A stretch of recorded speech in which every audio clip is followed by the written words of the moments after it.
I became a grocer because I was forced to. It's true. It's very hard to force me to do anything, really.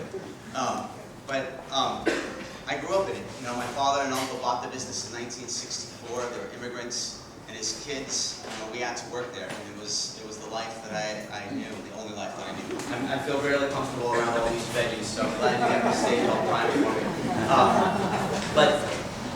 But I grew up in it. You know, I grew up working there as a kid, and the neighborhood was really different when I was a kid.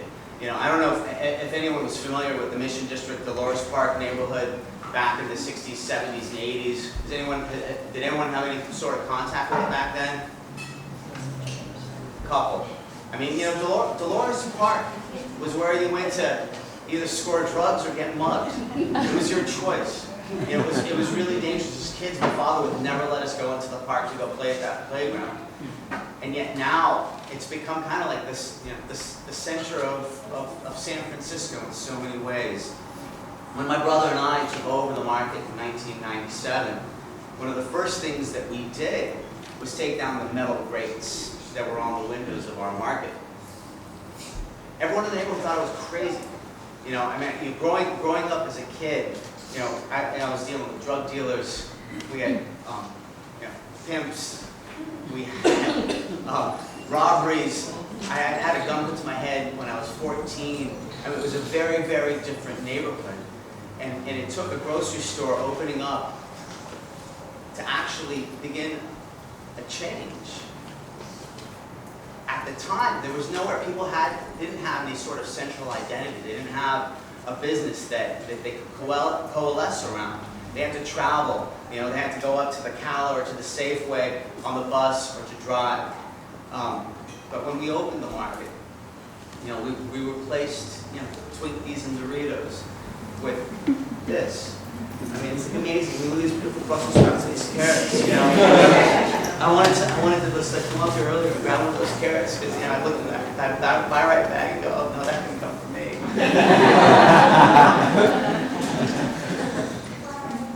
and you know, to me, that's one of the powers of food. It's what good food can do.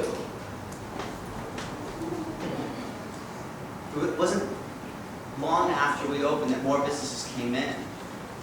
And as the new businesses opened, the community kind of, you know, began to stand up and say, you know what, we want this to be ours. We don't want it to be run by anybody else. And so they took control of the streets. They took control of the park. They pushed the cops to park, literally plant themselves in the park until the drug dealers left. And it wasn't that long afterwards, it was in the late 90s, early 2000s that Dolores Park became, I mean, really, you know, one of the most vibrant parts of San Francisco. And it's been an exciting time. You know, good food, this, fresh meat, fresh produce, has changed our community.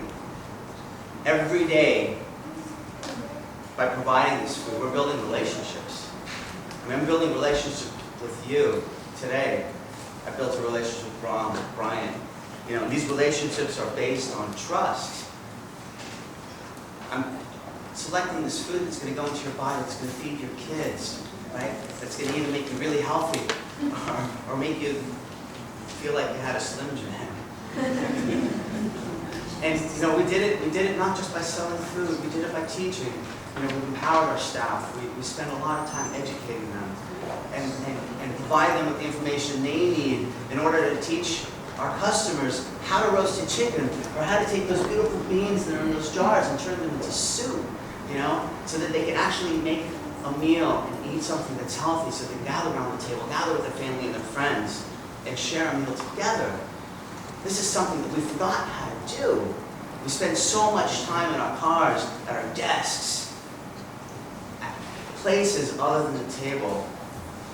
We forget to give thanks for this, for what the earth has given us.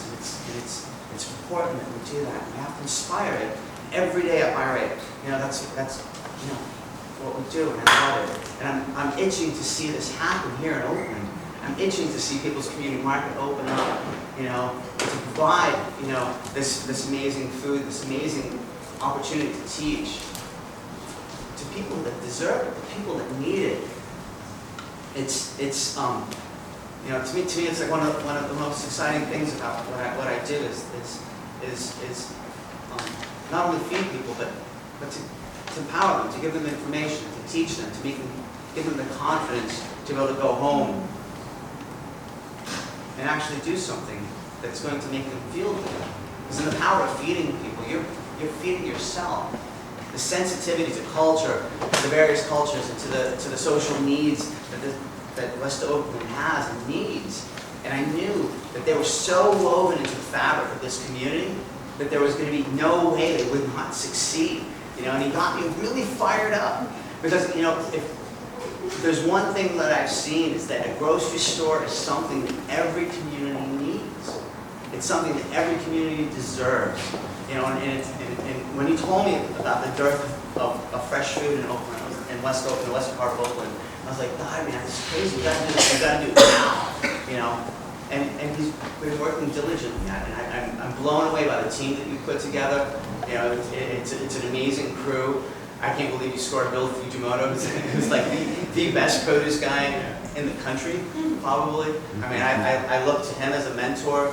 You know, I call him regularly, and I'm often picking his brain and seeking advice from him. And I think, you know, just having him, if you're going to have the best produce market possibly, you know. I'm just worried about all the Bi-Rite customers right there crossing the bridge to get their stuff. But you know, a grocery store, you know, and I love that you're saying that you're going to be more than a grocery store, because a grocery store should be more than just a market, right? It should be more than just a place to go buy food. It should be a hub. It should be a center for inspiration. It should be a center for education. It should be a place where, you know, kids in the neighborhood can get jobs.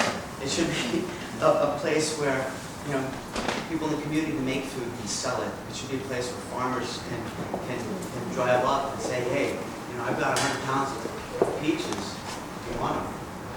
And you're going to say yes. You know, and you're going to proudly put them out there, and you're going to talk about Farmer Al or whoever he is. You know, and anybody who tastes that peach is going to be really excited about it. It's very powerful. You're going to prove all these arguments that are out there about how elitist food is.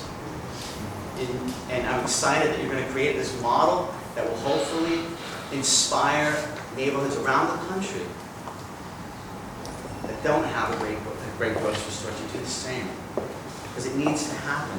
And if we want our communities to be healthy, we need to shift them away from boxed food. We need to shift them away from, you know, cup of noodles. You know, I mean, I grew up eating a lot of that stuff. Slim Jims were not an unusual part of my diet. No, I'm serious. You know, I mean, that's, you know, when my father had the market, I mean, it was very different.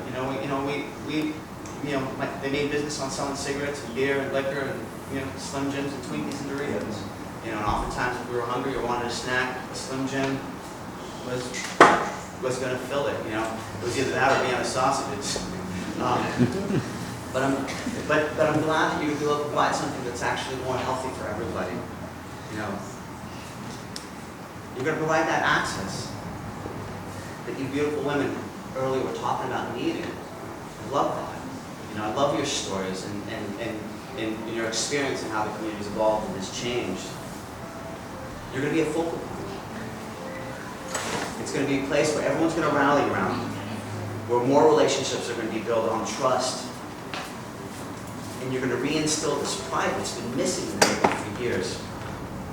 Everyone's going to win in this process. It's going to be powerful. And you, all of you, as future customers of People's Community Market, it's your responsibility. It's not just Brahms, it's not just the leadership team, it's all of us. It's all of us who need to get out there and make this happen. Because unless we do it, nobody else will. Right? Unless we do it, our children aren't going to have better food. I mean, unless we do it, we're going to continue to have access to poor food, crappy food. It's not going to make us better. It's not going to make us healthier. It's not going to bring us together. There's a traditional Ethiopian quote that I love. Those who eat from the same plate will not betray each other. It's so true. Eating together forms bonds. Look around you. Picture the people that are on the right and left of you. Just take a moment. Just take a look at the people that are right next to you, behind you. That's right. Touch each other. These are your friends. Your family. Now imagine yourself with these people sitting at the table at the cafe at People's Community Market. Imagine sharing a plate of food with each other. How powerful is that going to be? And imagine it with Renee singing. Now that's going to be pretty awesome.